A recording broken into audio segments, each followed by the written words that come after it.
Get ready, get ready, get ready, get ready. On your mark, get set. Let's go.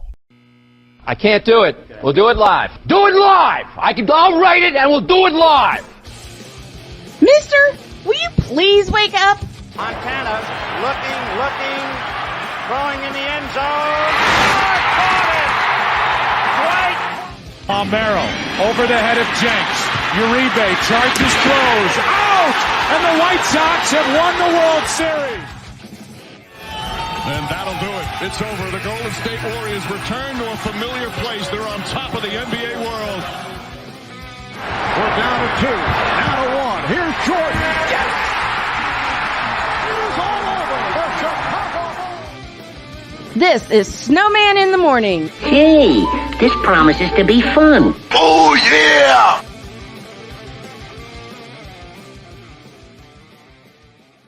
And with that Macho Man Randy Savage greeting, we welcome you to Snowman in the Morning with Cole Johnson. I am one half of that duo, Cole Johnson. The other half should join me momentarily. And of course, today is the day we normally have the Playmaker join us. And he should join us momentarily as well. But for right now, let's do the whip around.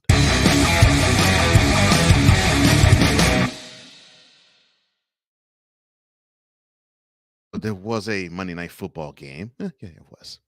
Unfortunately, the 27-13 win that the Patriots had paled far in comparison to really what mattered, and that was on the third play of the game.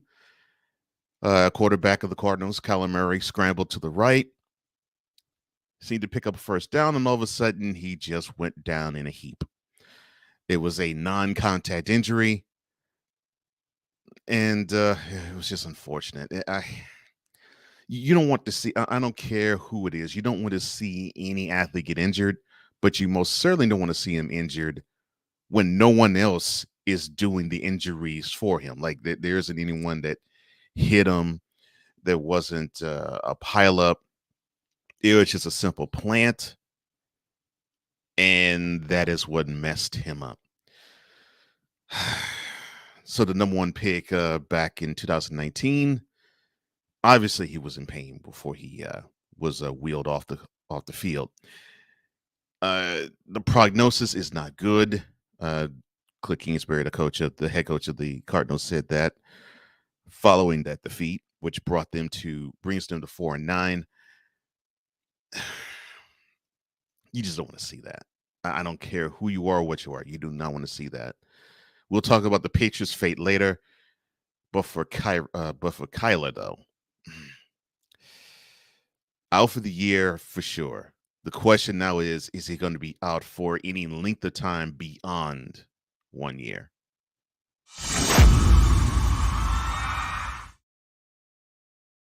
And speaking of injuries to the NBA, the number one draft pick overall last year, Cade Cunningham, he's expected to make a full recovery, but he has to repair a stress fracture in his left shin, which will have him miss all of the rest of the 2023 season. Now, he entered his second season with high expectations, but the stress fracture has caused him to miss already 17 games.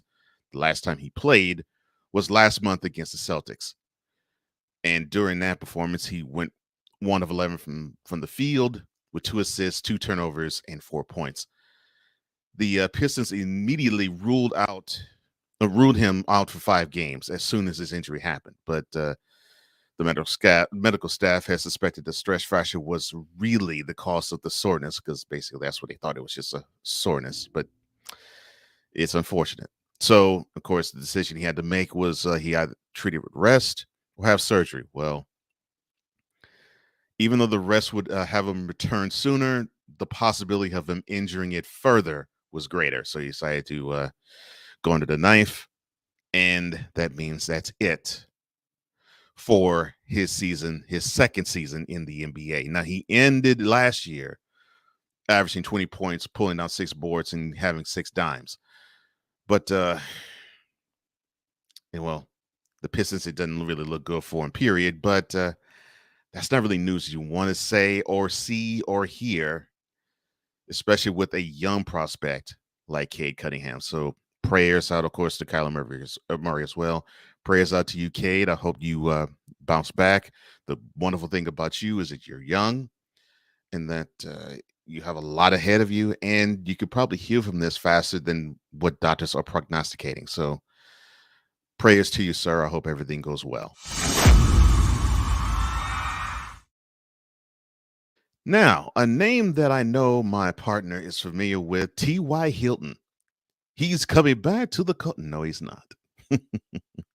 No, in the Indy, will OBJ sign with the Cowboys or not? Well, it looks like he's not being signed, but T.Y. Hilton is. The Cowboys picked him up, and he and he will wear and don the number 13 jersey, the number that normally, even though he didn't do this with the Rams, the number that normally is worn by Mr.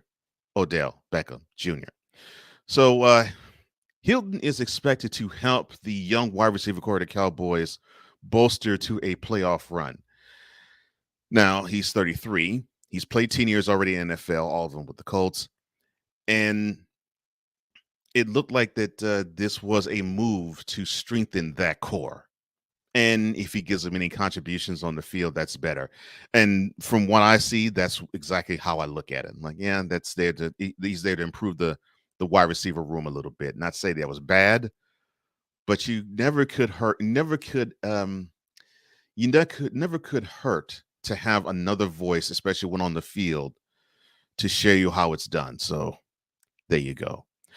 Mike McCarthy, the coach of the Cowboys, or Penny Whistle, as Victor Locke calls him, he said about the addition, quote, great addition. We'll get him out there Wednesday. We'll get him acclimated. He had a workout. Everything passed with flying colors. The timing is right. He's ready to go. Close quote. Now, will he help that room to a championship? We'll see in the upcoming month plus, but I don't know if T.Y. Hilton's really the wide receiver that the Cowboys really sought, but hey, they at least could say they tried out for one.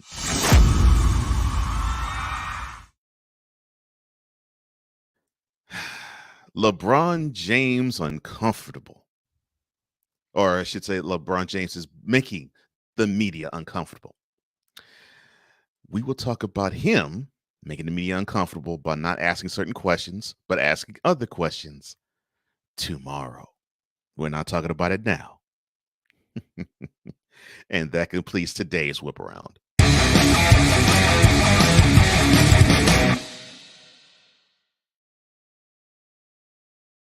Now, before I greet the Fanatic Feedback Zone, I will say hello to the man who normally joins us every Tuesday, and that is Daryl Salins, the hardest working content creator that I know, aka the Playmaker. Morning. Are you telling me Michael Gallup gave up his jersey? I think he might. Michael Gallup was number 13. Right. I think he might. I think he might give up 13. I know he would probably give up 13 if it was OBJ, but he might give up number 13 to TY. You never know. You never know. Fit Down Sports Show or one Mr. Christopher Dietz says, good morning, Mr. Johnson. Good morning to you, Mr. Dietz. Hope everything is well with you, man. Victor Lockie says, good morning, Cole Sports. How are you, sir? I'm doing well. I hope you're doing well, too. Angry Black Man, he's in the house. Glad to see you here. Glad that you're amongst the fam. Sit down, kick back, get comfortable, my man. He says, don't get angry. What up, man? I hope everything's good with you. Vic tips a cap to Mr. Dietz, and Dietz does the same. It's back to Vic. Good morning to you, Andrew. I hope everything's well with you. Sig Diggy, all the way out in Norway, in Scandinavia. I hope everything's well with you. Happy Tuesday. Good afternoon to you, sir. And of course, Vic passes a good greetings to everybody in the chat. Victor says, I truly hope he, and talking about Kyler Murray, gets better soon, but at least he has more time for Call of Duty. That's cold, but I love it. Already. Andrew says, started a new job recently. Congratulations, man. I'm glad to hear that. Congratulations, Mr. Andrew. So we'll be live less now, but we'll always catch a replay afterwards on the days I work. Well, hey, we all have to make a living, and I'm glad that things are working out well for you, Andrew. Yeah, you will be missed and alive, but you will not be missing our hearts, brother. We're happy that things are working better for you, man. 6 says good morning to Andrew, and back to and right at Andrew as well. Hawk TV, what's up? TY, he says. Yep. TY is going to the Cowboys, my man. Deed says, awesome about the job, Andrew. Congrats. And I share the same sentiment. Same thing as Hawk. Andrew says thank you to Victor and to Deeds, and also to one Mr. Hawk TV. I hope everything's well with you, Hawk.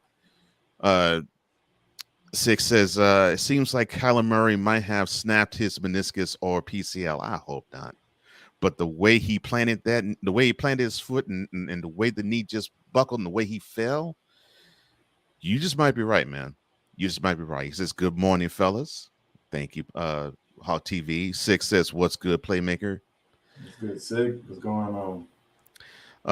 Deed says it had to be a PCL. Meniscus doesn't do anything. It just cushions the joint during movement. And the reason why Mr. Deeds can talk about that is he actually studied the sports anatomy during college. So he has a good understanding as to what is injured and how is injured.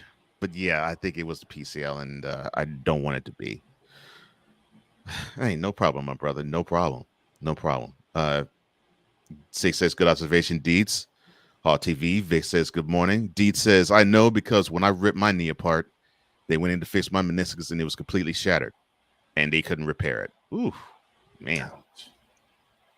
Hawk says Kyler about to rank up on Call of Duty big time.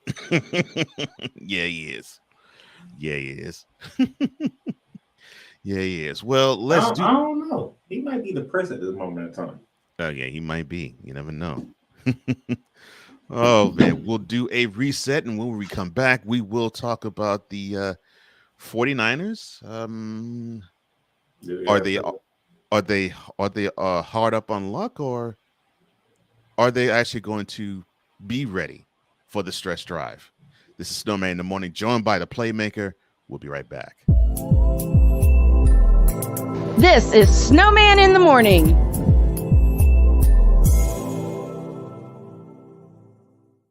SeatGeek is the ticketing app for fans like Boomstick Lady. No free throw is safe from the roar of her sticks. SeatGeek helps her find a seat in the direct eye line of the shooter so she can sit where her boomsticks make the biggest boom. Everybody okay? SeatGeek handles the tickets to sports, concerts, and more, so fans can fan. Have you had a chance to visit the brand new Snowman in the Morning shop yet? You haven't? Then what are you waiting for? Go to our new web address, snowmaninthemorning.com/shop. That's snowmaninthemorning.com/shop, where you can shop for all kinds of items like a coffee mug, a t-shirt, a sweatshirt, a book bag, and everything else that you need to have the same outfits and the same gear that the crew has. And with each purchase, you will be helping the Snow Strong initiative. We got a lot to do in a short time to get there. Go to snowmaninthemorning.com/shop and get the same stuff that the crew has. And when you do that, tell them Snowman sent you. Thanks. This is a BS3 Network presentation. Politics. They'll write the law, but they'll enforce it differently.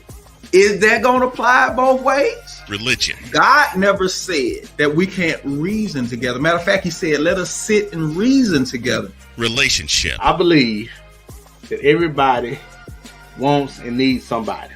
From a man's perspective. They say, girls, if I put some polish on that and get him to buy some different clothes, girl, he could be a winner chicken dinner. Join the thought engineer. There's nothing wrong with me developing my piece and you developing your piece, but understand the goal is to come together. And comedian John Yogi. Negro, I don't need you putting on no chapstick up there in the pulpit. You do that over there in your chair. Get ready for Monday. Live every Monday at 7 p.m. Central.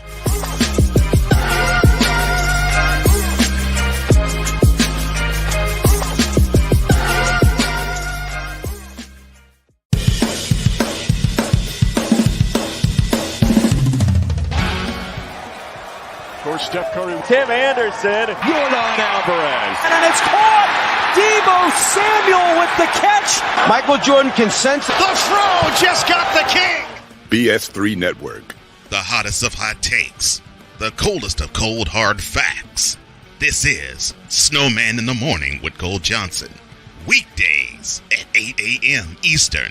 Check your local listings for your viewing and listening pleasure.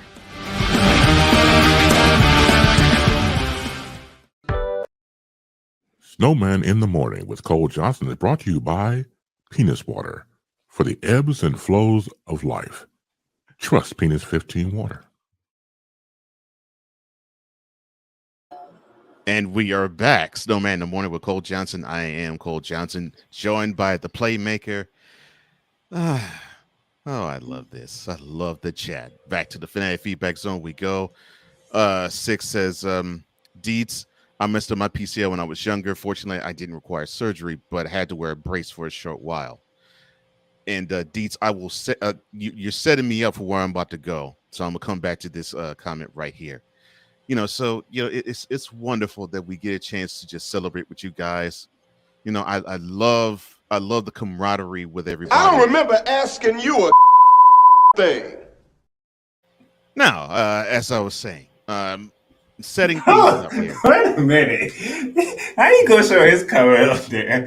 Talk good things and play Samuel Jackson. That's a backhand compliment. He just gave you the backhand, Rod. That's what Cole just did. Morning, Rod. Deed says, did anyone else see the Debo Samuel injury? Does anyone believe it was just an ankle sprain? The way he crumpled and cried while being put on the cart tells me otherwise. I was thinking that this was going to be one of those injuries that was going to mess him up really bad, but the MRI said different. The MRI said different, correct, Mr. Playmaker, because the reports are saying that it's a sprain, an MCL/ankle sprain, and he's actually due back in the regular season. And also, they were crossing their fingers about Brock Purdy because he had rib contusions. But he's day-to-day. It looks like he'll be ready to go Thursday. Now, Samuel might not play Thursday because that's the next game they have when they travel to Seattle and play at the former CenturyLink Field and possibly clinch the NFC West with the slipping Seahawks. But Purdy is listed as limited participant. They falling. They can't get up. Yeah. Slipping. They falling. They can't get up. Thank you, the late DMX. That fits perfectly. Purdy is listed as a limited participant, but that basically means that he probably will be a go for Thursday. But Samuel, he's probably going to sit Thursday's game, which I think will be smart if they do. Now, what I wanted to do was I wanted to get my partner, our friend, Brian Snow's take on it, because I know he'd probably say, well, yeah, this is a hiccup, but it won't be too big of a hiccup. But ain't what he initially thought at first. I bet you that. No. I know that his I'm talking about Snowman's too. His and Shanahan's celebration of the 35-7 butt whooping and thumping they gave the Bucks Sunday was a little tempered because in the back of their minds they probably both were thinking, we might have lost our best weapon for the rest of the season, because it looked as though to me, and to answer your question, Deets, I thought he actually tore it. I didn't think he sprained it, but I thought he tore it with the. I watched it live. I was like, oh my god, he was Mm-hmm. The fact that they kept that a spring out of that, I would never guess a Yeah, spring came out of he's that. I was about to say, man, Debo's tough because if he got a sprain out of having that thing be rolled like that, like yeah, He got tough. rolled and bit. Yeah, yeah, tough, tough man. Because I'm thankful it's sprained, but uh,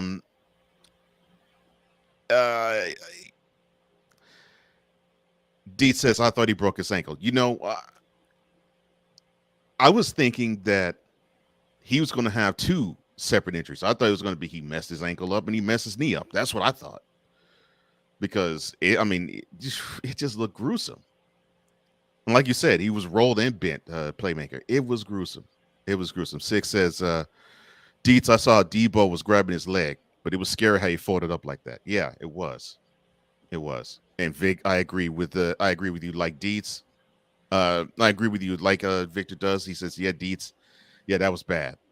Deets went on to say, Shanahan said it was a high ankle sprain, but he's still waiting on MRI. Well, yeah, still waiting on the MRI, but the reports now are saying that he's ready to go, but not ready to go Thursday, but he's ready to go.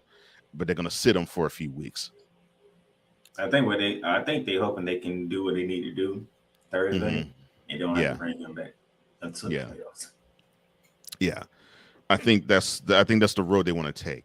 Clinch the NFC West, so they don't really have to have truly an important game to play, because I think they're still in reach for the number 2 seed, and we'll talk about playoff rankings and seedings and the playoff chase and who's in or who would be in, who is in the hunt, and who just basically ain't even competing or won't be competing mid-January. We'll talk about that in hour number 2. But with the 49ers, what they need now is they need to have some sort of a coasting part, I would have to say, of the rest of the regular season. And the reason why I say that is I don't know if this team, as amped as they are, could keep this pace up, because I get the feeling they're going to run into one of those games where things just don't click. But I don't want that for them to be in a playoff game. But that's actually good news, though, for the 49ers. I'm glad that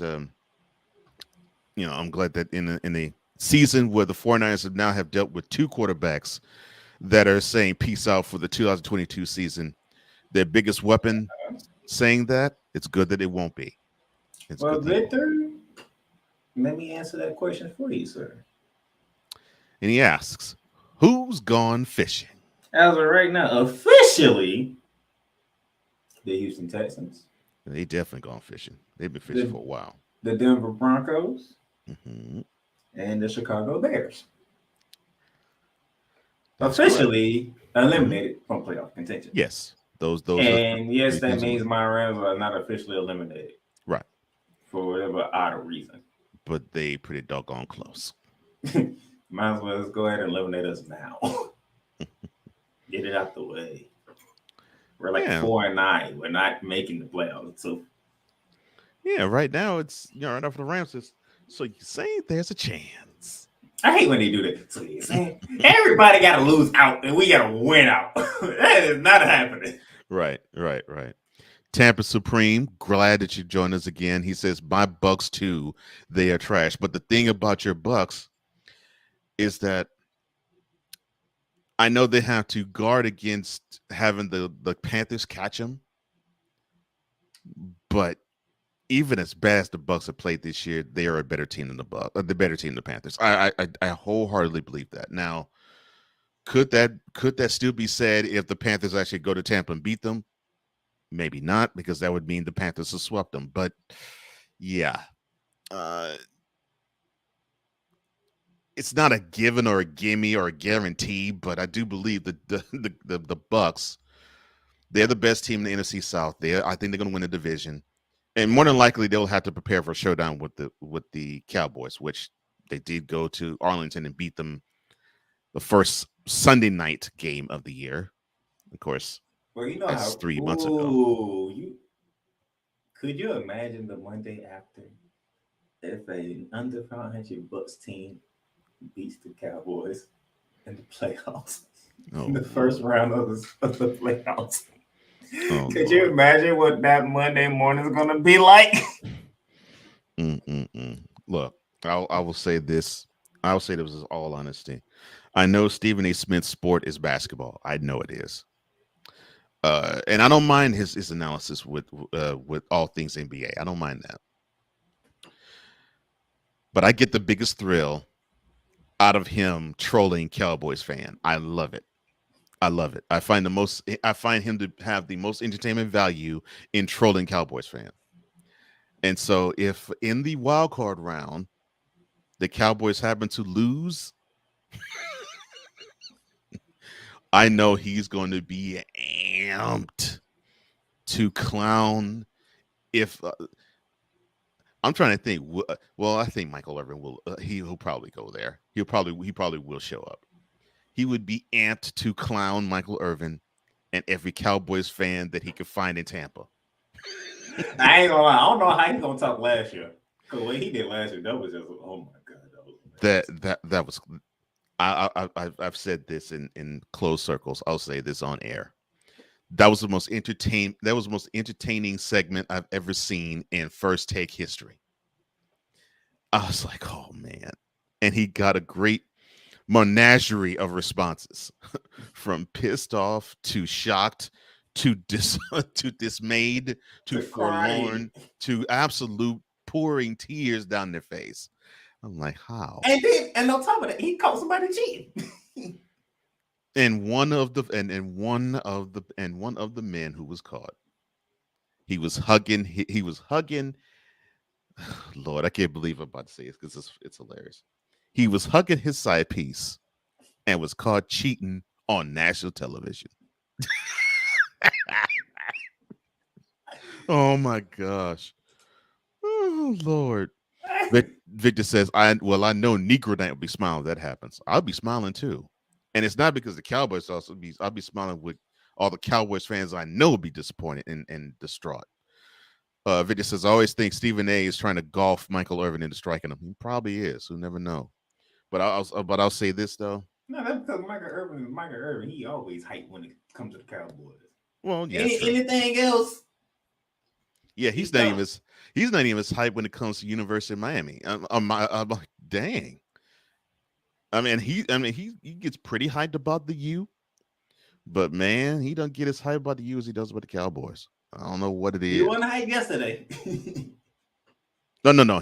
He was tempered yesterday, which it was a correct response because Cowboys are better team than the Texans. They had no business winning that game by only 4 points. So yeah, I agree with that. They did not need a last-minute touchdown drive against the Texans to pull that game out. So yeah, he was muted. Not he was mute, but his response was more sedated than usual, even though the Cowboys won. But I thought it was the right response, though. Man, what was I going to say? I had something I was going to talk about with in response to Negro Night. Yeah. I'd be smiling too because the responses from distraught Cowboys fan is hilarious. So I remember back in January when the Cowboys lost the wildcard round to the 49ers. I think this was Tuesday after the game. So this Cowboys fan that I know who lives in Houston, I've known him for, 16 years now. Gosh, time flies. So I've known him for 16 years, and I know him through his older sister. So this guy waves the flag proudly as a Cowboys fan. He will talk endless noise about any and every team, especially the Texans. What I love about that is he will come into the season and he will type on his Facebook page. It's like, it's all about the Cowboys, F the other 31 teams, and throw a middle finger. So cut to the Tuesday after when the Cowboys got bounced last year in last year's playoffs. He shows a clip of a guy who keeps cocking and loading his 357 wearing a Cowboys jersey And the original post said on top, "Don't talk about it. Don't play with me. This is my mood." And all I could do was send a Palpatine meme to him that says, "Good, let the hate flow." This is why we don't like Cowboys fans. You want to talk all this noise. They are so as soon as it happens, and like Stephen A. said, and he's been calling ever since 1997. Just be patient. Just wait. The fall's coming. And when the fall happens, we can't find y'all. Oh God, that was the funniest part of the whole thing. He was talking about one of his boys. Put out an APB out on one of his boys. He says his wife couldn't find him. His son couldn't find him. His boys couldn't find him. I was like, oh, that's cold. I mean, it did it like had like a wanted poster. I was like, oh, that's cold. But that was something I would do. I would do that to if a friend of mine, if I knew he was a Cowboys fan. Hey, you did it to Ben Simmons. Heck yeah. I know you would do it to anybody else if you did it to Ben Simmons. Heck yeah. I totally would do it. Oh, that was hilarious. Oh my gosh, that was hilarious. But heck, might as well have been talking about the Cowboys and Cowboys fan. All right, so yes, with that ridiculous victory that the Cowboys posted against the Texans 27-23, and allowing a team that went into the game 1-10-1 to dominate them. Whew. How good are their chances in your mind in advancing? Heck, I won't even say to the Super Bowl. Advancing to the NFC Championship game. So currently, as of right now, matter of fact, the crazy thing is we're going into week 15. Only one playoff spot has been clinched. That is crazy to think, and we'll touch more on that. That is crazy. So how things shaped up. Actually, the Cowboys still have a chance of winning the division and getting the number one seed. Yeah, they can still get the number one seed in the NFC still. Yeah. But as it sits right now, Philly's one, the only team that comes to the playoff spot. Mm-hmm. Minnesota's 2, San Francisco's 3. The Bucks are 4. The Bucks are 4. Cowboys 5. The Commanders 6. And the Giants 7. And I'll go into why a little later. Yeah. So the question is, how can the Cowboys win? They go to Jacksonville Sunday. We talked about yesterday, and I put them on upset alert. Then you have Philly Christmas Eve. Right. That's in Arlington, by the way. That is. It is in Arlington. Then on a short week, they go to Nashville. Mm-hmm. They see how the Titans are feeling around that time. Because if the Cowboys are who the Cowboy fans think they are, King Henry shouldn't dominate that game. But if King Henry does dominate that game, you know what's coming in the playoffs. Mm-hmm.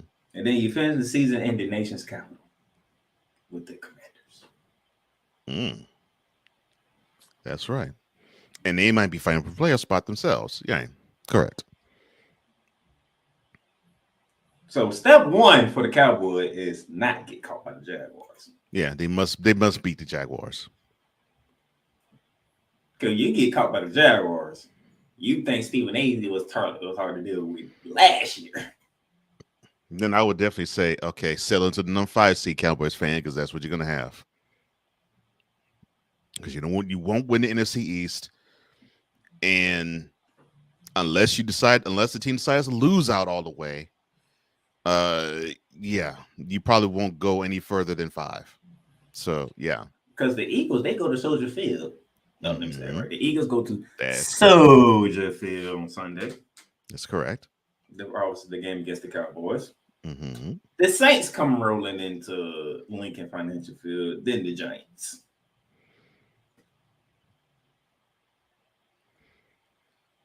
So the Eagles end with 2 home games. Okay. Yes. So pretty much, Cowboys have to win out. Cowboys have to win out, and they gotta hope the Eagles can lose another game. So far, And hopefully a game in the conference. If not, the game they play at home against the Giants. that's the only game, man. After what they did to the Giants, I don't know. Because Ryan Clark was on first day yesterday saying how bored Jalen Hurts was scoring touchdowns. Yeah. That tells me they did whatever that. they want to the Giants. I love that. I personally love that. Not that I love the Eagles beat the Giants, because I really had no horse in the race. I love it when I love it when players, they execute what they do and they're like, okay, well, yeah, I've done this before. It's cool. I love that. It was business.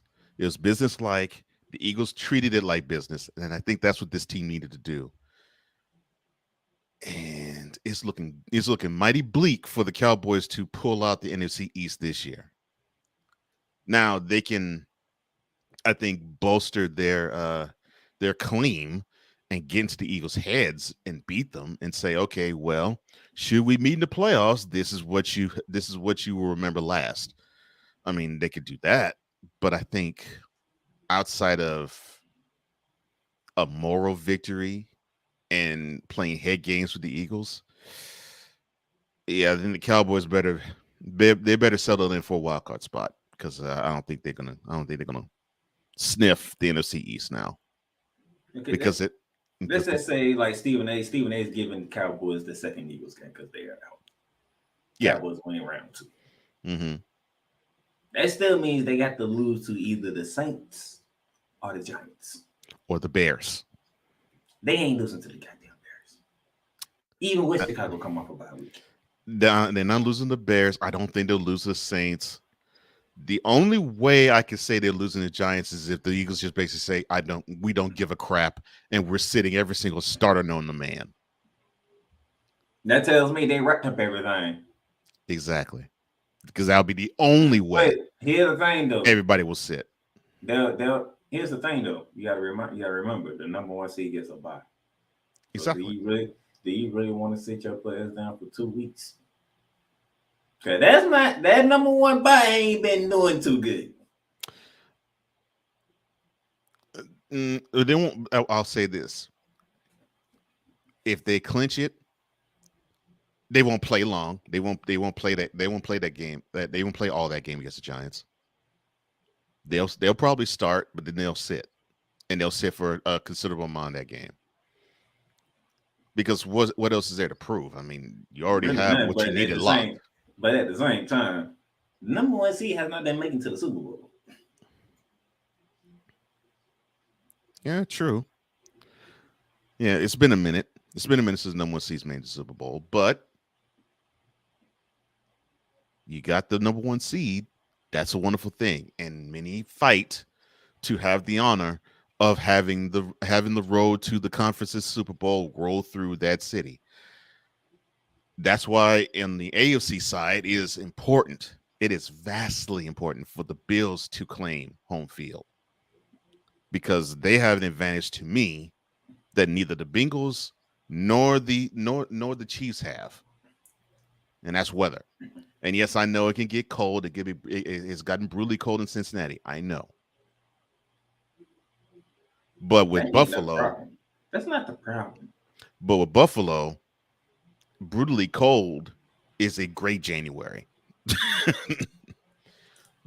More than likely, you have to deal with a whole stiff wind and quite possibly a blizzard. You never know. You never know with Buffalo. They had the Dolphins coming up Saturday. That's the primetime game Saturday.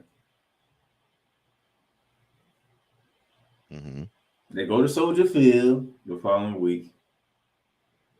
I hope Justin Fields make it out of that game alive. They go to the Queen City for a Monday night tip. That game, if Joe Burrow wins that game, y'all better be afraid of Cincinnati, because he already beat Patrick Mahomes 3 straight in a calendar season. in a calendar year. If he takes down Josh Allen along with it, I'm just saying. To And me, then yeah. They finish off with the Patriots off the up Patriots in at home. Orchard Park. Yeah, finish the Patriots at home. The Chiefs, on the other hand, they get to go to Houston. Yeah, what a tough game. How lovely. They get to go to Houston. Then the Seahawks come to Arrowhead. Mm-hmm. Seahawks still fighting for a playoff spot, so that's not going to be a gimme. But the Chiefs are a better team. They get round 2 with the Broncos. I think this time they actually gonna put it on the Broncos. Yeah, I think they're gonna say, yeah. We had our fun at Mile High, but you're at our place. Yeah, I agree. And then they finish off at Vegas.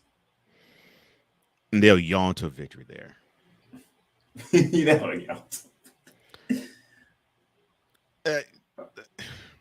So it is because it's quite possible the Chiefs could run the table. I think they are going to run the table. It is quite possible Chiefs can run the table, which means the Bills have to run the table in order to secure the number 1 seed. The way it is laying out, the Bills have a tougher road to hold the rest of the season. They might not, but the Bengals have a tougher one. Yeah, the Bengals have an even tougher one because they still have to face the Ravens just to see if they can win the AFC North, and that's how they end. Even though it's in Cincy, that's how their season ends. Yeah. And then the game before is at home against the Bills. Yes. And then they go to Gillette before that, and then this week they heading down to South Florida. Yeah, so they have the toughest road of all 3. Speaking of the Ravens, without Lamar Jackson, they go to Cleveland, and Deshaun Watson is back. They host the Falcons, who are fighting for their lives, literally. Right. And then they finish out with the Bengals, and they have a rematch with the Steelers, New Year's. Right. Oh, man. Deet says, the NFL playoffs are a crapshoot. As long as the Cowboys make it to the dance, I'm happy. If they lose, they lose. If they win, I'm happy. But anyone can win a single game. Yeah, any given Sunday is what is apparent for sure. I agree with you. If they just get in, it's 0-0, and it's about that next 60 minutes, no matter if you're on the road or at home. Vic says, so what you're saying, guys, is that when the Cowboys fall in their possible playoff appearance, is I'm going to be taking lumps the day after? Oh, great. No. It's not that well, I can't really speak for Playmaker, but I think he is similar to me in this regard. It's not that I want to do that to every Cowboys fan, because I really don't. Like, I wouldn't want to do it to Deets because he actually has sense too, just like you. You actually speak sense about both of you speak sense about your team. Like for you, Vic, you actually do call Mike McCarthy Pennywise, and you think this guy has no brain cell. I'm not alluding to you because you actually are willing to call it out if it's bad. If it's bad and it's on your team that you root for, I get what he's saying is. I know we're not referring to them, but by them being Cowboys fans. Oh, I get that too. They're in it still. Yeah. They're in it, but they're not really in it because it's not really about them. Or it's one of those. I'm sorry that I have to do this to you, but right, everybody else got to feel it. Yeah, because it wouldn't be directed to you two. It wouldn't be directed to my man Ben Sutter III, the owner, the manipulator, the operator of BS3 Network. He's a Cowboys fan, or King Doc, or Ivan Dawkins, who's also a huge Cowboys fan. All 4 of you actually talk like you know football and you know the team and you can analyze the team and you're unafraid to call out the BS that the team does and you're unafraid to say this is hot garbage. And it's a Cowboys fan or it's a cowboy you're pointing to. I don't direct it to you guys. I direct it to the ones where they will post things such as Dak Prescott is better than Jalen Hurts, but then they will Photoshop Jalen Hurts being the 31st best quarterback in the league in different statistical categories. My joking is directed to them. Just think of how I am with bronsexuals. I don't really do it to LeBron James fans. I do it to those obsessive idiots. That's how I'd be to Cowboys fan. I address the idiotic form of the fan base. By the way, I think I made some LeBron fans mad at me a week ago. Really? Because they actually brought up the whole, record thing that you used to do. Mm-hmm. And I was like, and nobody cares.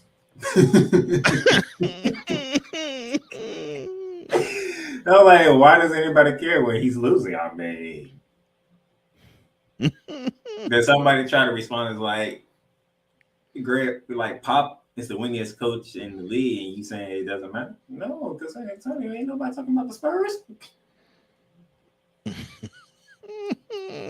Pop is the winningest head coach in the NBA. Do we talk about San Antonio or him at all? Not really. When it comes to being the GOAT of the NBA, no.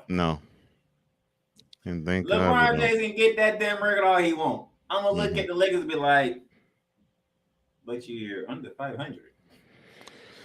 Yeah, and you started out horrendous. Deet says we will find out what their chances are in 2 weeks, because the Cowboys will be playing the Eagles at home, and they're probably playing them in the division round if they win the wild card round, quite possibly. No, because y'all be the 5 seed. If y'all It could still happen if a lower seed were to advance along with them. No, what I'm saying is if the Eagles are I'm sorry. seed, My bad. If the Eagles are the number 1 seed and the Cowboys are the 5th, they won't see each other until the NFC Championship game if the Cowboys can get that far. No, okay, let me see. 4, 5. Let's see, 2, 7, 3, 6, 4, 5. All right. 2, see. Yeah, you're right. Yeah, because if the second seed were to advance, that's who the Cowboys would play. Yeah, you're right. So you would have, you're right. Yeah. And if the Cowboys do get past the first round, that'll go well for them because where they stand is at right now, that'll be a trip back to Minnesota. Which I think they will do just as well. Maybe not 40-3 just as well, but I think they'll have similar success because I really believe they paper champions. I'll go further into that in the upcoming hour. Deet says if the Cowboys beat the Jags, they clinch a playoff spot. If the Giants lose, they also clinch a playoff spot. He also says, where do the Eagles go? Cole, hit that summon. Nope. Vic's like, Deet, stop. Nope. Deet, you're gonna have to ride this one out, homie. I'm sorry. He says, stop it. We're not trying to kill Ryan McCarthy again. And Deet says, Uncle Foot can upset the Eagles. Nope. This is what you do, Dees. You go talk to Mike McCarthy. You tell him, y'all better not come to Duval and have that mess that they tried to pull last week. Oh, Lord. Vic says, I don't know if the ever living can help those mannequins on the Bears O line. The only thing that could help him is Jesus. And as if they won, help him. Deet says Buffalo cold is a different animal. Exactly, my man. And you should know. I mean, heck, you live in Connecticut.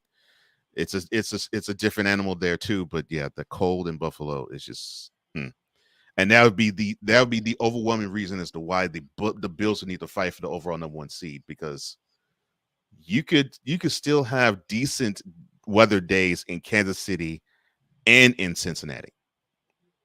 Although both cities have had bone-chilling playoff games in January. Both of them have. Both historically have had it. But Buffalo, yeah.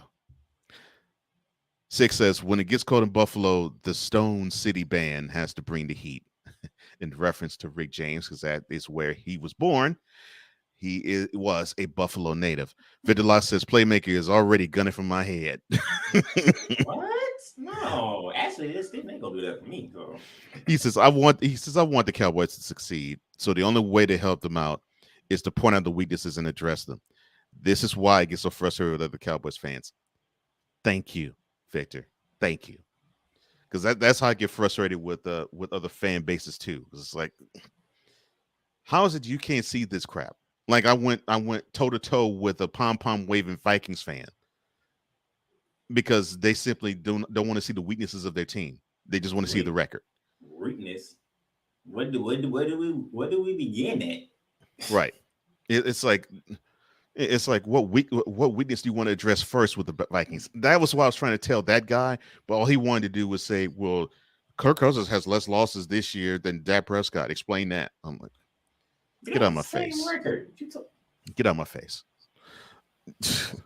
Ryan says, "Good morning, gentlemen, and good morning to everyone watching and listening in the chat.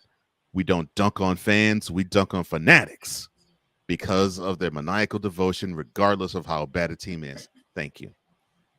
Thank you, because I will clown a maniacal Jets fan too. I will clown a maniacal Texans fan easily.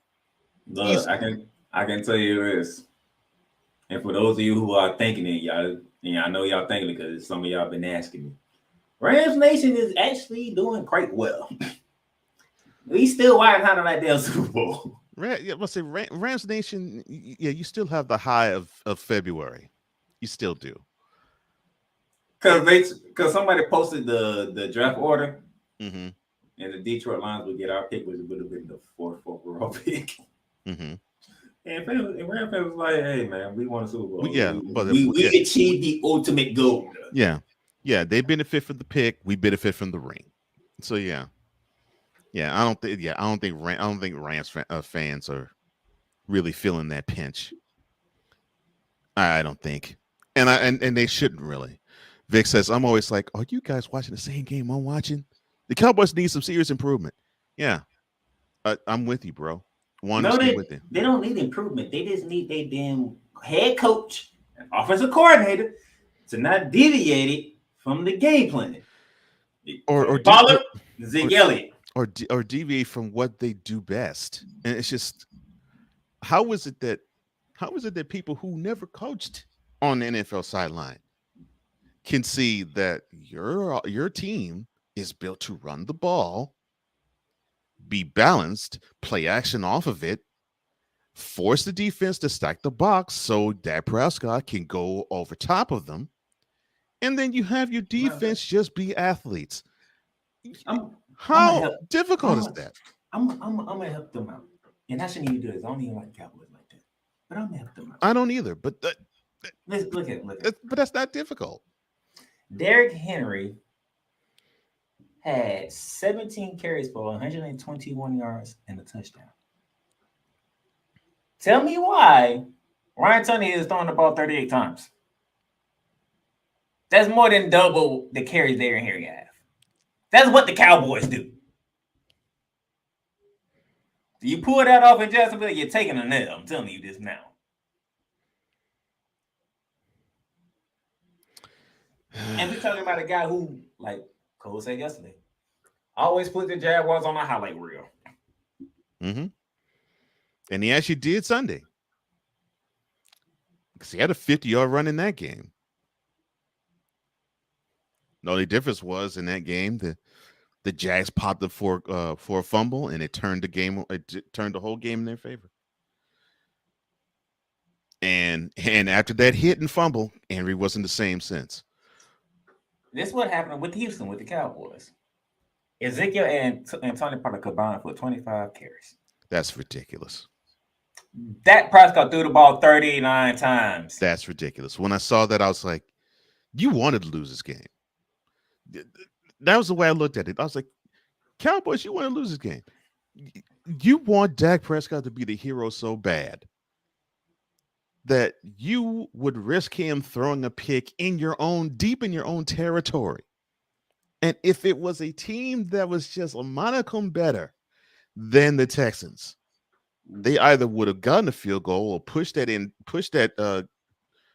short field advantage to a touchdown And instead of dealing with a 23-20 lead, you had a deficit. You had to deal with a 30-20 deficit.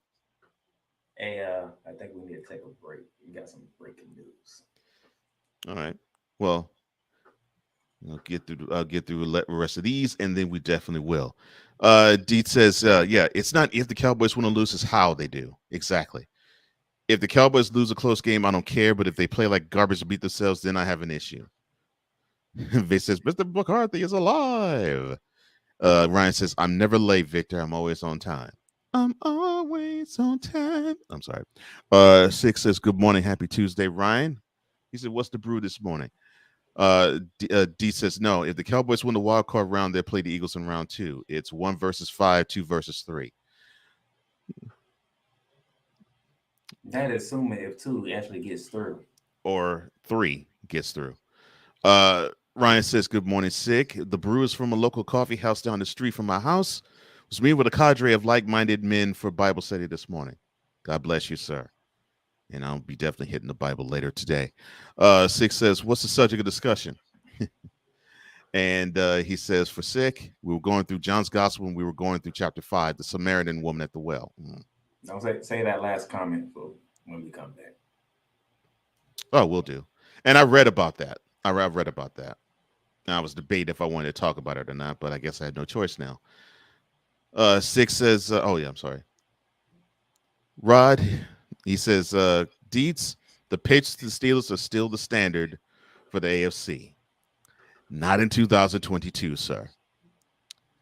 Vic says, this Cowboys fan reality check is sponsored by Dax Farm Produce.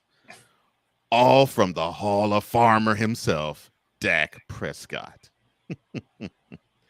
And yes, I will definitely take heed to what my co-host is saying. Quick reset for hour number 2, and we will be right back. 'Cause we take this job so serious. What in the all types of blue hell? Yes, it's Snowman in the Morning with Cole Johnson.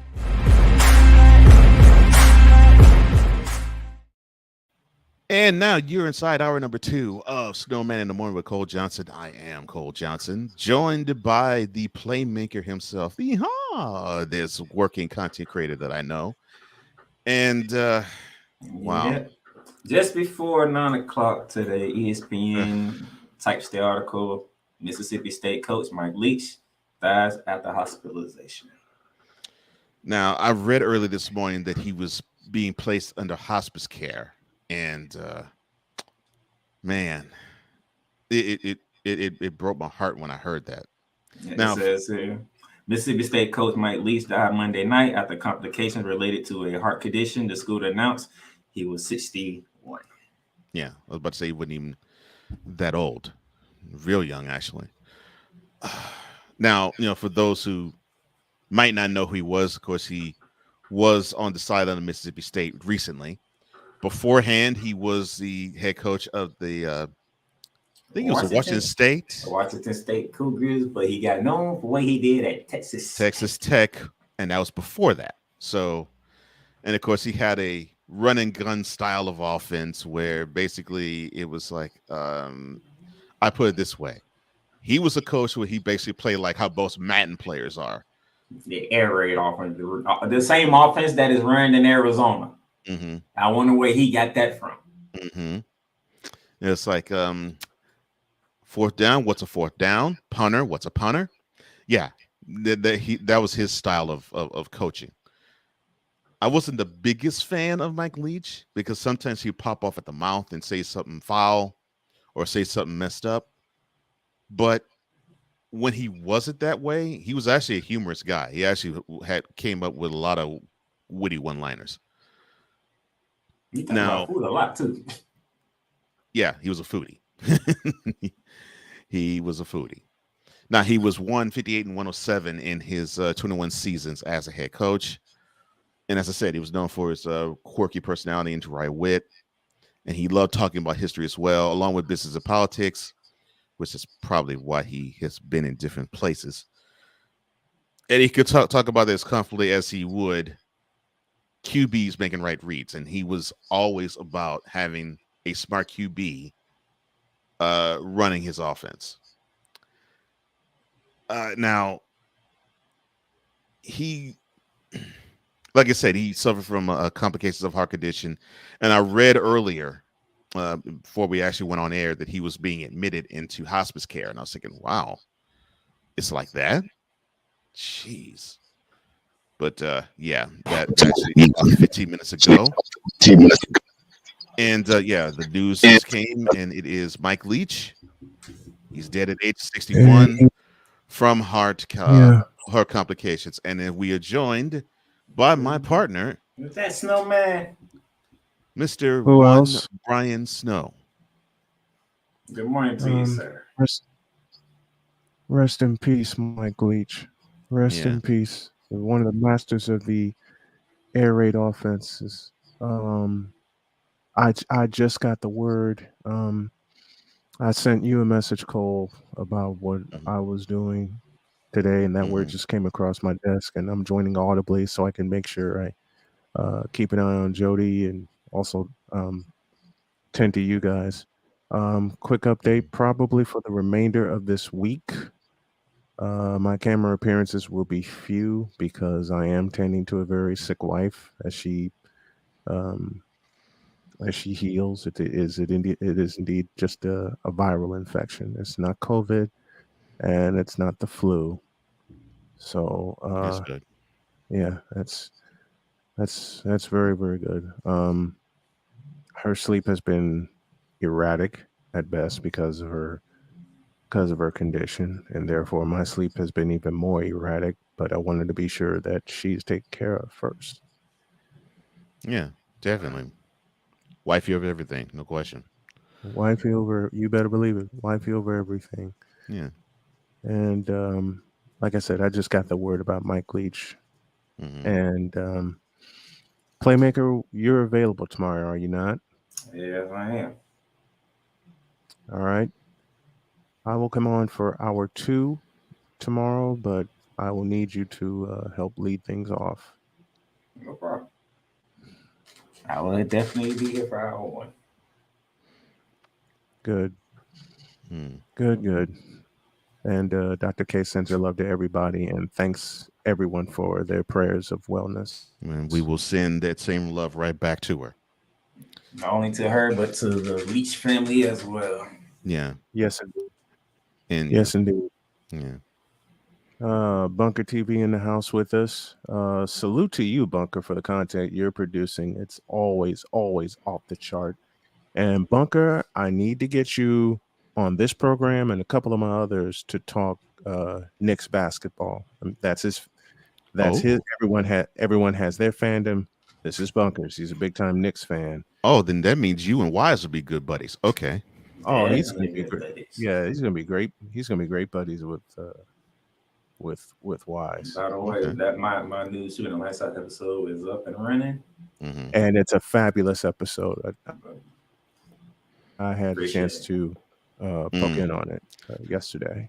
Sick talking about Mike Leach. He says apparently not a problem. Yeah, Sick talking about Mike Leach. He said apparently it was a massive heart attack. This should remind me to get the health checked out and genetic screening should be required. Yeah, no question. Yes. Oh boy, I got that lesson last summer, big time. Bunker TV says yes, sir. Talk about the Knicks fan. Knicks fan. He says don't hold it. He says don't hold it against me. Can't hold it. Hey, can't. Bunker, I have no problem. I have no problem with the Knicks. So I have no issues with the New York Knicks. In fact, one of my favorite players of all time was a lifetime Knick, and of course, that's Patrick Ewing. Same with me. It's easily my favorite Knick. I mean, how can you listen? The Knicks gave the Bulls all kinds of hell in the 90s. All right, that's granted, and that is what made the 90s NBA something I will talk about tomorrow, since I had a conversation with a few certain people. It didn't make the 90s soft. It made the 80s and 90s that much more competitive. Yeah, that. Now you just give it a quick one. Yeah.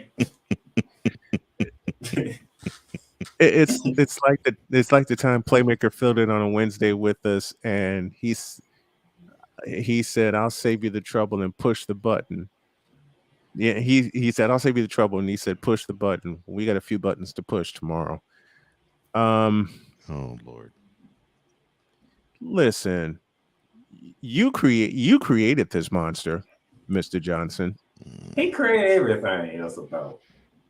I created the show in 2013. The other black. No, I'm not gonna go there. You know what? I kind of knew you'd do that. By the end of the year, we need a second episode of the City Fifth, and that's all I'm gonna say. Oh no. Yes. I still ain't watched the first one. Why haven't you watched the first one yet? Because I have. Well, I told you what. I didn't tell you, Playmaker. No, I take that back. I did watch the first one. Mm-hmm. I did watch the first one. Because here's the crazy part. Mm-hmm. So Ray returns, correct? Mm-hmm. And all these words he can't say. He can't say people's name right. He can't say quote right. Quotey. But as soon as he got to the pastor, he said it so correctly. I was like, what? I was like, wait a minute. Did anybody else catch that? He said the entire title correctly, but he can't say quote right. And in one breath. And in one breath. Oh, that's the stupidest. That's the stupidest part of all. And I mean that in humor. Mm-hmm. That's the stupidest part of all. He said the entire pastor's name 3 times. 3 times, all correctly. But he can't. But Ray can't say quotey, right? Yeah, he tries to imitate Lawrence Tanter with Carissa Dilla Jabilum, and he had to put that extra hum on it, exactly, like Lawrence does with Abdul Jabbar. Right. And the crazy thing is, the pastor, when he's saying the names, he's talking about, I'm not sure is this the right way to say it, but this is the way he told me to say it. So yes, I was like, you know what? You're a pastor. This monster started. The City Fifth, which I said has to make an appearance before the end of the year. Mm-hmm. This monster started with Victor because he basically said the name, mm-hmm. and then Ryan McCoffey came up with the shorthand. Mm-hmm. And while all that was being put together, and Victor said it again in the chat. Victor said it again in the chat. Mm-hmm.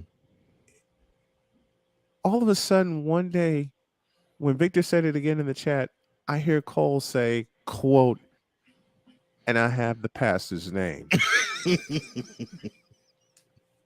I said, oh, Jesus. And I knew it would be something off the chart. I knew it would be ridiculous. I just didn't know to the nth degree of how ridiculous it was. I mean, of course, the church that you referenced as the City Fifth. I mean, it had to be ridiculous. We knew it was gonna be ridiculous, but what to the nth degree was you was gonna go with it? What went up in your head and say, you know what? I'm gonna take every title there is and I'm gonna combine it. That's exactly what went in my head. I was like, yeah, every single title, because unfortunately, you know that person that just, and not only did he say this is the role I serve, no, that they include that in their name. I'm like, Lord have mercy, that is not your name. But yeah, when I saw Victor's church title and Ryan's shorthand, I was like, okay, I have to step it up and be just as ridiculous as the name of the church and the shorthand. And for whatever reason, I don't know what came about. Let me put the third at the end of it, just for lineage reasons. That's right. That's right. Yeah, because there was there was two other Winston Aloysius Jenkins. Yes. Andrew says, can't wait for the return of that segment. No, look at the one above that one. Damn you, Victor. And Victor says, who knew that Ray Ray was a religious hoe?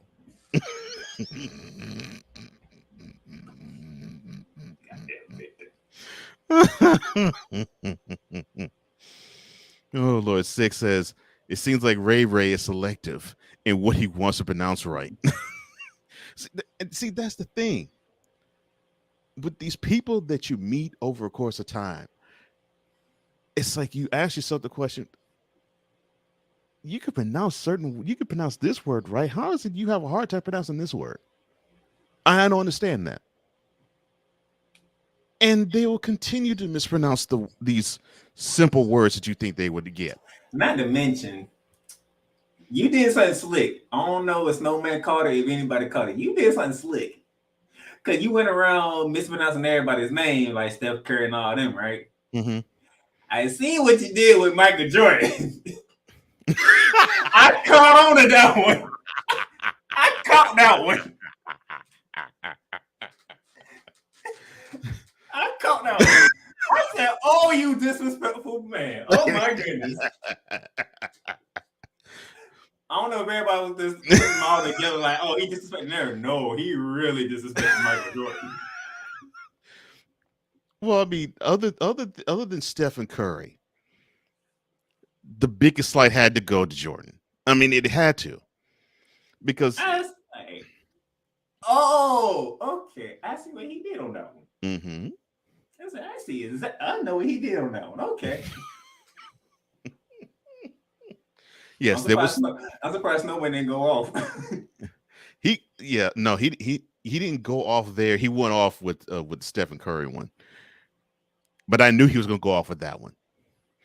That's why I kind of figured. I don't think he caught what you did. I was like, he really didn't mispronounce Jordan's name.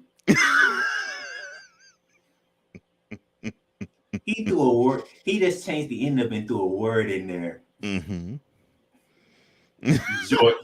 Jordan. I was like, ooh, that's that cold. That's cold. Oh Lord. When I did this, it was funny because I popped the chat with Larry Bird's mispronunciation. And I didn't think I was gonna pop it with them. I was thinking, that's gonna be too simple. But they loved the Larry Bird. They loved it. I don't know why, but I was like, okay. When I got to Shaquille's name, I laughed my butt off when I created it. I'm like, oh Lord. And all those is what I did. I did that in order. Why when I created it. I got the Shaquille's. I was like, oh Lord. And what sucked is I think my big one was Kevin Durant, and it didn't go off the way I wanted to go off. You know, because I figured Kevin Nappyhead would be perfect, but it just didn't connect like Jordan's did, like Steph Curry did, and like Larry Bird, obviously, and Will Chamberlain. So I was like, dang, didn't connect the way I wanted. But yes, it was supposed to be the most disrespectful slight of all of them. Yes. Yeah, I caught it. That's very disrespectful. Mm-hmm. It was supposed to be. It was meant to be the most disrespectful slight. What's up, BS3, brother? I'm glad you're here. Glad that the owner, the manipulator, the operator of the BS3 network is here. We talked about your Cowboys earlier, so my apologies. He says good morning to the chat. Six says, I met a lot of religious hoes in my life. A few were born again virgins as well.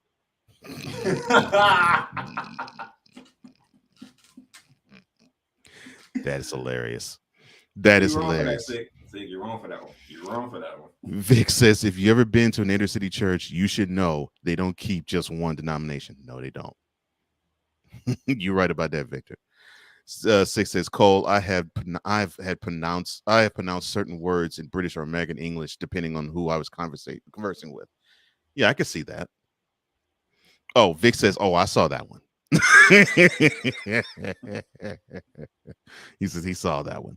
He says the one that got him was Wilt. I don't even remember what was at this moment in time because I snapped. I heard he say Stephen Curry and Snowman was like wasn't having it. Yeah, said, he went Moodum crazy after that. And then you said Michael Johnson said, "Oh no, he didn't. Oh no, he didn't. Does not just do that." Because I was like, because I was saying to myself, I gotta see who do bronsexuals hate the most, and it's Jordan and Curry. So I was like, okay, so I gotta find the most disrespectful names for the both of them. So of course I came with Michael Jordan, and I came. Oh, it's like, oh yeah, they always jealous about how Curry looks. So I'll just make it a girl name, Stephanie Corey. Stephanie Corey, but you said Michael Jordan. I was like, oh, that is very disrespectful. he took a word that people use in this generation a lot, and he just slid right behind Jordan last night. I'm like, you. Mm-hmm. Yep. Oh Lord. Victor says, I thought, does Ray Ray know what a Chamber of Commerce is? So yeah, Will Chamberlain's name was Will Chamber of Commerce. And to show that there was no sacred cows for me, Akeem Olajuwon was my favorite player of all time. I even clowned his name. I said Hockey O Labor Room. So no sacred cows of that joke. None. Oh my gosh. Ugh. All right. I don't know, man. The stuff that this man comes up with, I don't know. I don't know how he comes up with it. Hey. Yeah, it's just God. I don't know how it pops in my head. It just does. It just does. I don't know why. I don't know how. It just does. I just let it flow. I just let it flow. Oh my goodness. Well, since we on the subject of basketball. Oh yeah. That's what I wanted to actually do. Sir. I actually slotted a segment for you, and this would be a perfect time. Yesterday you talked about the surging Pelicans as they took care of the Suns in 2 games in New Orleans this weekend. Yeah, I did my heat check on them too. Mm-hmm. I want to touch on the first of those 2 games. So the final score is 128-117 in favor of the Pelicans. But the Suns took umbrage with one Mr. Zion Williamson doing a 360 dunk with under 2 seconds to go in that game. One, do you think that was wrong or foul of Zion to do? And 2, do the Suns have a point in catching feelings about, I guess you could say, the Pelicans piling on or Zion piling on? I have no problem. No, I do. Well, as a former basketball player, I kind of do have a problem with what he did. Games in hand, he didn't have to dunk the ball. I mean, your team stole the ball, they threw it, you just couldn't dribble the ball out. But you did what you did. So the reaction from the Suns, I have no problems with it. You know where my problem lies at? What happened in the very next game? Well, they put forth the W. Exactly. Yeah. You can't tell me, even though they didn't have Devin Booker for game 2. But if you're gonna take umbrage against a team, right? And you heard the commentary, and this is how rivalry started and all this stuff. Mm-hmm. Your very next game against the same team in the same building. In the same building. And you still get beat. Yeah. Yeah, you went 0 for the weekend against them. Where's that fire at? I guess they're gonna wait until either April or May. The very next game. I can see if you had like a couple of games in between, and then the next time y'all met, and then you get beat again. Man, you play some games before you met them again. Mm-hmm. This was the very next game. Mm-hmm. Y'all had a day off, and you met again. Mm-hmm. And Zion still put up basically the same numbers he did in game 1. Mm-hmm. This man scored 70 points in 2 games against y'all. And matter of fact, these are the two games he played against you because he didn't play in the first week, which the Suns won. Right. Oh, and by the way, even though y'all didn't have Devin Booker for game 2, they didn't have Brandon Ingram for neither one of those games.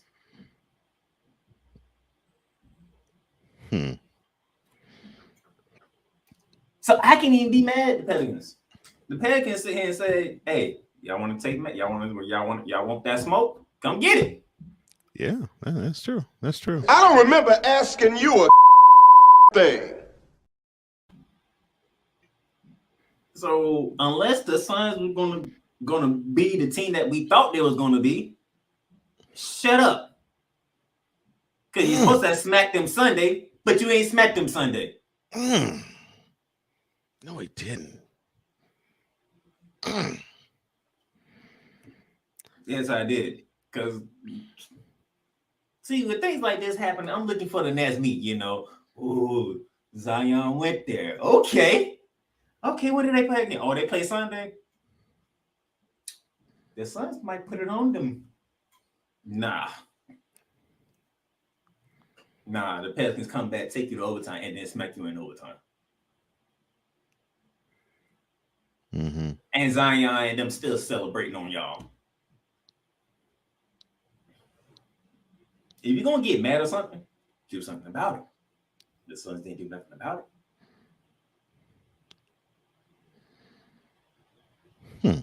That's one thing I can give LeBron. When Boston was on him, he said, all right, it's game 6. We in TD Garden. He already knew, if I lose this, ain't no coming back. That's when Stephen A was like, I have never seen LeBron look like that in a pregame in his whole career. And he messed around and went for a 40-burger in that playoff game in TD Garden with the Miami Heat. If you want the smoke, come get the smoke.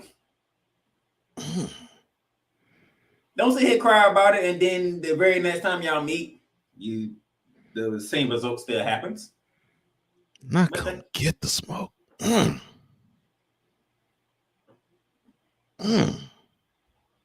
you still lying?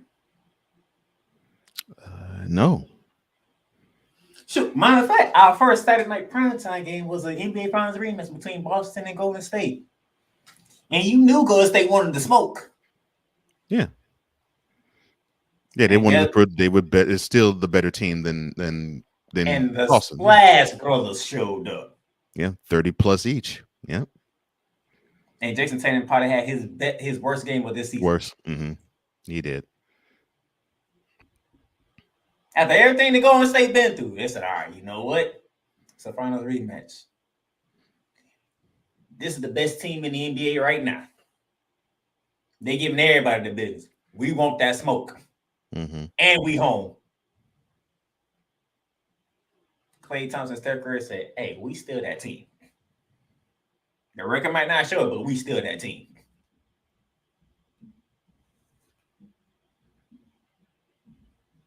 Come on, man.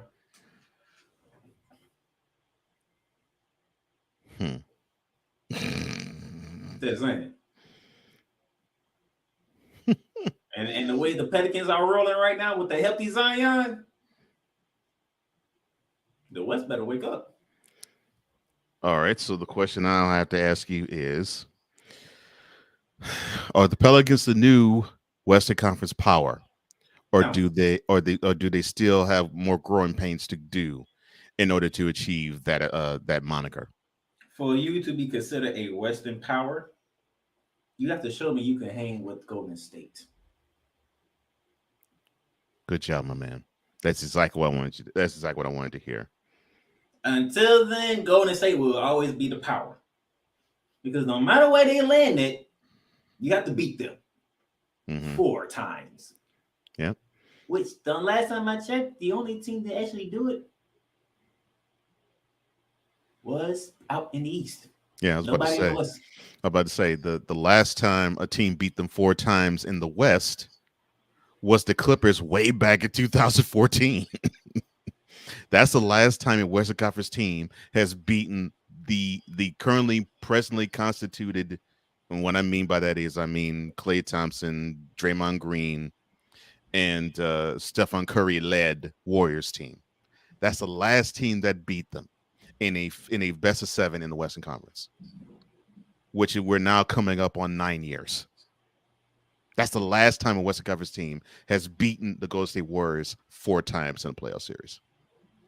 And to your point, sir, every team that has beaten them since then has been an Eastern Conference team. Well, I tell you, that's been in the finals. Mm-hmm. And it's only 2 teams. Yep. Cleveland and Toronto. Mm-hmm. Yep. Yeah. So now here's my thing here. Mm-hmm. Cause goddamn, the only thing I have against Greg Popovich, and I love Pop. Everybody knows I love Pop. I love San Antonio. Why the hell did you start this goddamn resting players? Because Tyronn Lue is taking a full advantage of this. All of a sudden, we get Paul George and Kawhi Leonard back. Oh, we can just go ahead and beat. We can go ahead and beat on everybody now. We can go ahead and beat on the Hornets, the Wizards. Oh, and by the way, we can beat on the Boston Celtics too. They blew the Celtics out.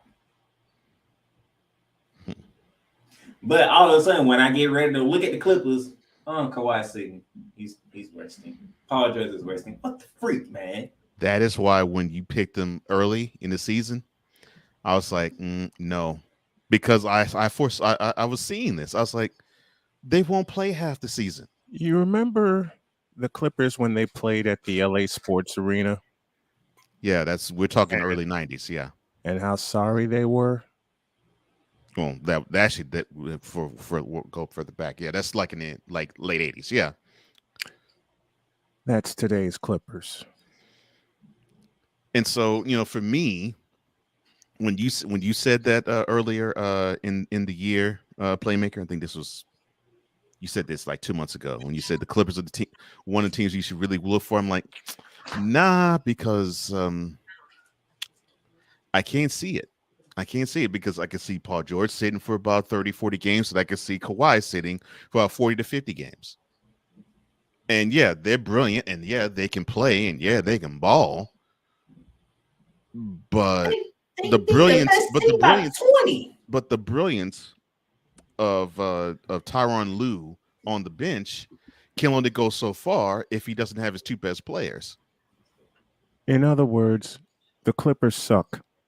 And they're going to suck for a while until PG-13 and Kawhi Leonard are gone. I hate saying it, but it's been that trend since they got to Los Angeles. They don't suck. Well, what's the word? They suck. But they don't suck because, as you can see, I'll fix it. If you can beat the best teams in the league and do it handily, you don't suck. They're vastly. Tyronn Lue is willing to sacrifice games. Yeah. They're vastly underwhelming. In other words, they suck. Tyronn is literally willing to sacrifice games to sit Kawhi Leonard and Paul George.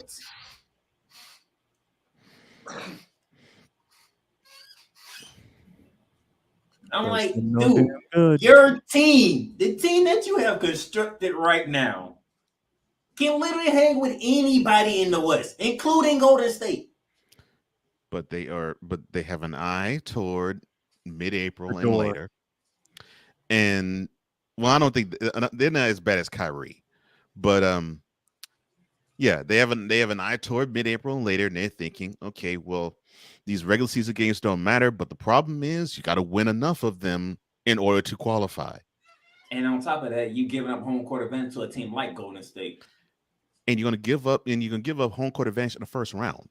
So in saying that you're basically putting on to the public, oh, we can win a best of 7 without the home court advantage against any team. And they can't. Like, you have to literally go to Golden State and take one from Golden State. No, you have Most to likely two, because Golden State in return you- is gonna take one back. you were climbing in my head, playmaker. Yeah, You're Golden gonna State have is probably to, the best road. Yeah, they're the best road team you're in the gonna have playoffs. to win. You're gonna have to win at least 2 in San Francisco, and that ain't happening. And the move that saved the Warriors season, Draymond Green with the second unit. You add that veteran presence. And you need that energy. Yep, you need that energy and that veteran presence to that second unit. Since Steve Kerr made that move, and he was very, very hesitant to make that move, and that comes at the top of the second half. He was very hesitant to make that move. But since Speaking of Steve, Draymond, I hope Draymond makes an appearance tomorrow. wait, what? I hope Draymond Green makes an appearance tomorrow. Because Draymond Green said something, and I happened to run across it while I was perusing social media. Why And were I you thought about perusing social Snowman. media? I Didn't we tell said, you to quit that mess? Oh Lord! Didn't we tell you to quit that mess? Hey, we told y'all to stop, and y'all don't stop. So why won't I listen? Look, we don't peruse social media; it peruses us. And a shout to Al High and the highlight reel. Yes, brother. In the chat this morning. Yes, brother. Glad you're here, man. As always. And yeah. Speaking of bowl names, anybody remember the Bluebonnet Bowl that played the Astrodome? Well, you know, I know. I know you know. Raycom Sports used to broadcast every Bluebonnet Bowl game, and it used to come on Fox 32. And see, this is when college football was fun to watch, and it was on free television, and you didn't have to go behind a paywall to see championship games. Oh, did I say that a lot? Bowl games were played on ABC and CBS and NBC. Yeah, and of course the channels where Fox became the ruler. Yeah. And for me, Fox was in Chicago. Fox was WFLD, and you would hear something to the tune of, "We pause 10 seconds for station identification." Station identification. You know, which is something I'm bringing back with my radio network and Playmaker. Whatever program you put out, you have a radio home for it. Cool. I'm just going to throw that out there because with the unique programming that's coming to the network, yours included, Cole, we can and will blow all the competition away. Period. You know, I was just told to I was just told to put my thoughts out there by someone who was trying to ridicule me. I said, all right, then I'll put this out there. The SDM Sports Radio Network audio and video programs will blow the competition away. Yeah, he tried laughing in my face, and then he looked at my face and saw I was quite serious. That's disrespectful. Now, this to show you how much I am in tune into my basketball. If these are still watching and listening, I had to do a flagrant foul on a Pac-12 school. On the what? On Pac-12. Pac-12 school. So tell me why you are in a major conference, because you know basketball they call it majors. All TV agrees with you. Yeah. Go on. Tell me why I have a major school in the Pac-12 that has not won a single game yet. Oh yeah, who that? The California Golden Bears. Oh, we knew they were gonna suck. No, they literally lost all 11 games. Half of them which came against mid-major teams. We knew they were gonna suck. I'm trying to figure out how are you even considered a major program at this moment in time? Money. Because it's California. Yeah. No, two and reasons. plus they're tied to UCLA too. So yeah. One, Cole just sang, and the other because it's California.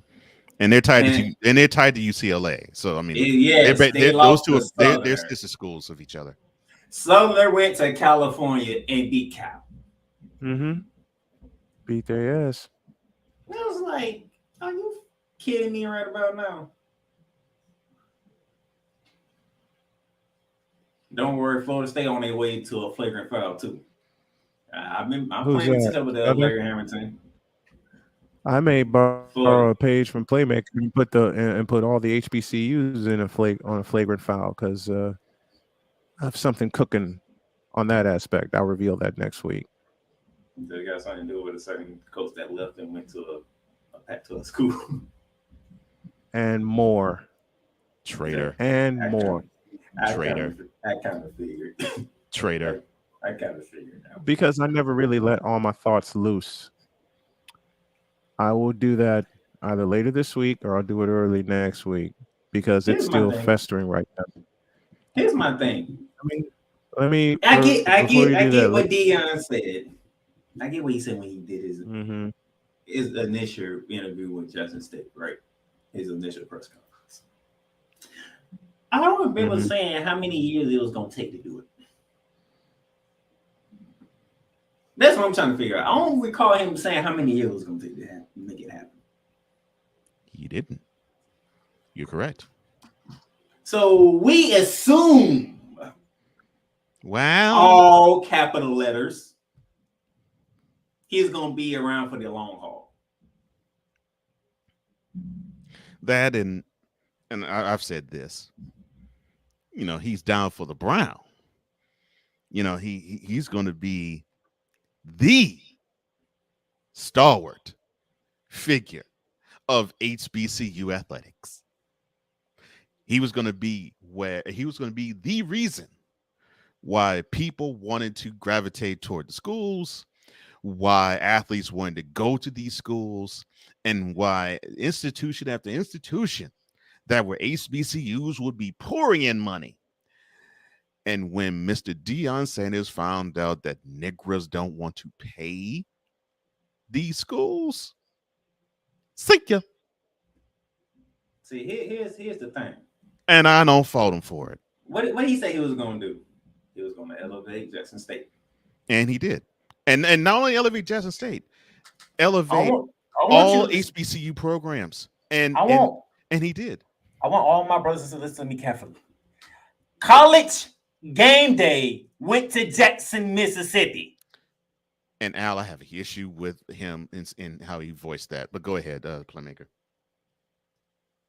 Everybody knows, especially college football fans, to start your Saturdays, you watching college game day. And when has college game day ever went to an HBCU before this year? I'll wait. They literally went to Jackson State for college game day. I'll wait. And they didn't just wait any other game. They went to their biggest rival game.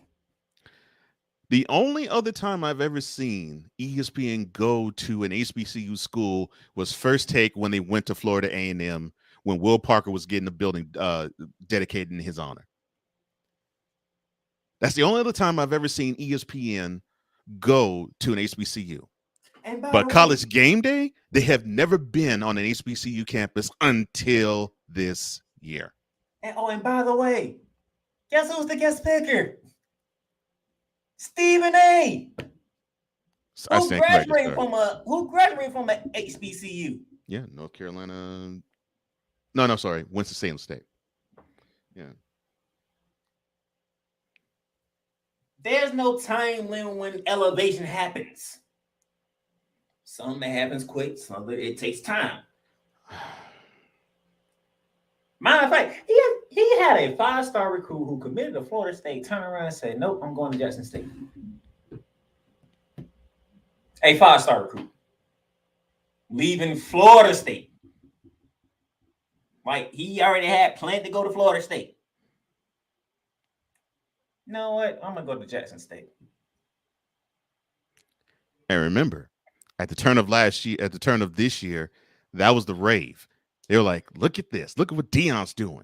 He's getting 5-star recruits to go to HBCUs. Now go to Jackson State, go to HBCUs. And yes, these is because of Deion. We know this. Well, duh. Of course. But the ripple effect has happened. You now have Eddie George, who we didn't know wanted to coach any type of football. Now he's the head coach of Tennessee State. We actually shining a light on Tyrone Wheatley, who was a running back for the Giants back when Brian and I were in high school. And I think he's the head coach of Morgan State. We're seeing an influx of these NFL players wanting to be head coaches of these HBCUs, and that all started with Deion. I'm going to tell you the biggest difference between HBCUs and the PIWs, as they want to call it, but I say Power 5. Something to call boosters. Yeah. You know, like what T. Boone Pickens is to Oklahoma State. That school will be nothing unless he would not have thrown money year after year to that school. You know, the fact that these boosters actually back their schools. Deion used his own money to get a new facility. I ain't hear nothing about boosters helping. Oh, we can go further. Use his own money to improve the building conditions of the school, to get last names on uniforms, to get better equipment, to feed his athletes. All of that came from his own money, but that gets glossed over. Of course it does. Because I'll hit all that. I'll hit all that tomorrow. Yeah, that got glossed over because Deion had the unmitigated gall to want to go to a PWI because they were willing to pay him $5 million. The gall of him wanting to chase money and not want to build an institution. And when I mean institution, I don't mean Jackson State. I mean HBCUs, because he's turning his back on the black. Get real. Thank you for my subject for tomorrow. And while we got a few minutes left, how much do y'all want to bet that Sunday Night Baseball will have a new voice this coming season? And y'all already know who that voice is.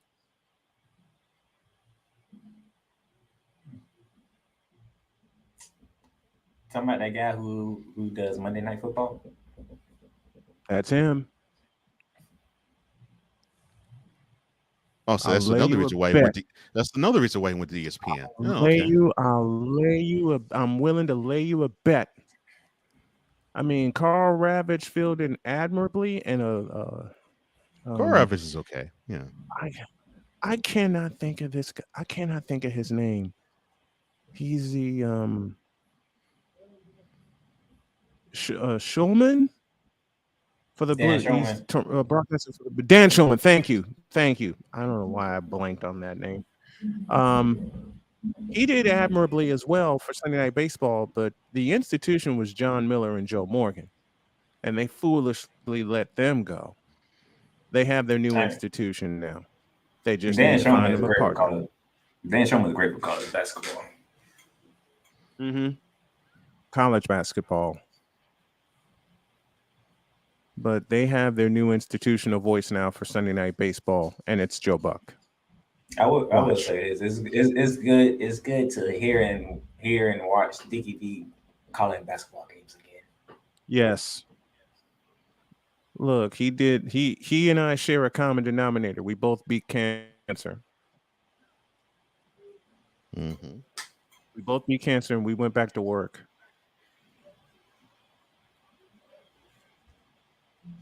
I think Dick would be number one on my list.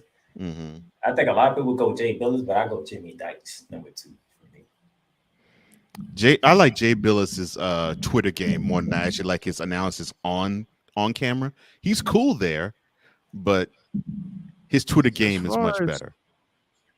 As far as ESPN goes, there was only one team for me. Mike Patrick.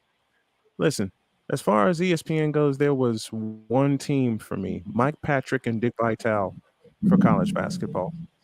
Especially ACC. Yes. Once again, those criticizing Deion Sanders for switching schools are surprisingly silent when Brett Favre stole millions of dollars public aid money. Ain't that the and truth? are still silent to this moment. And that's gonna why I continue ain't. to be silent.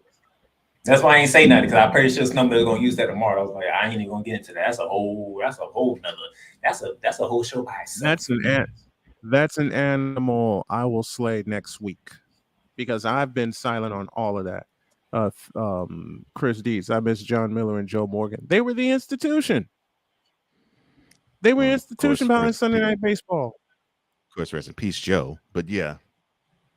Yeah, rest in peace, My Joe. Patrick was that dude, especially when ESPN had Mhm. Sunday Night Football. Definitely my Patrick was that Can dude. you preach that? Can you preach that again to those of us at Candlestick Park in the cheap seats? Can you preach that again, please? And Ryan was in the same wavelength as me. He says, "My Patrick, Paul McGuire, Joe Theis won the Sunday Night NFL." Yes, that was a team, and my Patrick, as great as he does a great job with basketball. I loved him for NFL, and I still think it was his mistake for ESPN to let him go, because he knew how to call games. He knew how to call games. He was the institution for Sunday Night Football. He and Joe Theismann. Then they added Paul McGuire, which NBC let Paul McGuire go after they surrendered the AFC contract in 1998. He hooked up with ESPN, and that was a love fest. And then they stupidly let Mike Patrick go. Yeah, stupid. I don't want to work for. I don't want to work for a network like. Because Jimmy Dice, I love Jimmy Dice calling basketball game. It's well, yeah. They need to find a successor to Dick Vitale, but Dick Vitale's going to call games until he goes 6 feet under. Man, you ain't gonna find a replacement for Dick. You ain't gonna find a replacement for Dick Vitale. I can tell you that right now. This is true. This is true. This is true.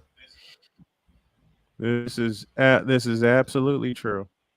We're on the verge of getting out of here. I want to thank you all for your patience as I tend to my wife. I think she's going to be on her way to the doctor here in just a minute. But it's been a tough few days seeing her ill, and of course, not seeing her at full strength. Yeah. And I haven't been at full strength either, because I've been very fatigued, especially lately. Yeah. So thank you all for not just keeping her in your prayers, but me as well, as we both get better. Definitely are. And I love you, Mike Breen, but the voice of the NBA for a long time for me was, first of all, Brent Musburger, and then Dick Stockton after that. And I'll mention this name, which will make Cole Johnson smile: Frank Lieber. The late great Frank Lieber. Yeah, he did. He still does not get his just due. Still does not get his just due. He does here. Al, I have a bone to pick with you.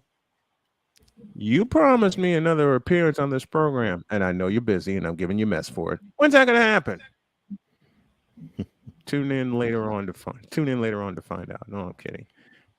All right, let's get on out of here. Let me thank Cole Johnson and the Playmaker for filling in for me. The Playmaker has me for the bulk of the show tomorrow. I will let y'all know about Thursday. It depends on it depends mostly on how my wife is feeling. But again, thank you all so very much for tuning into this program and tuning into us and being interactive with us, including Al High, including Ryan McCarthy, Chris Deeds, Victor Locke, Sick Diggy from Norway, the Hawk TV. Hey, Hawk TV, hail to the Redskins. That's for you.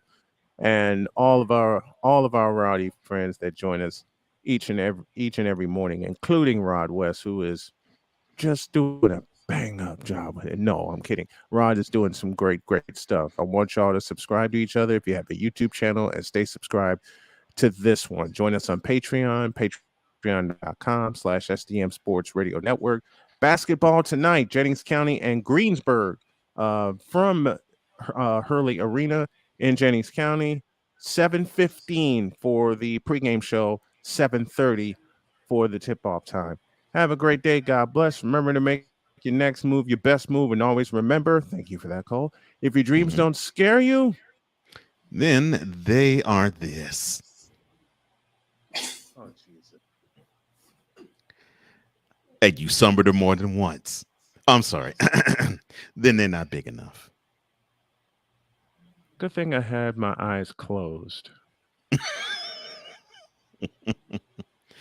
Dream big, do bigger. Please, that's what we all are dream big, doing. do bigger. And don't let your eyes burn after looking at that picture. We're out of here. See y'all tomorrow. Peace.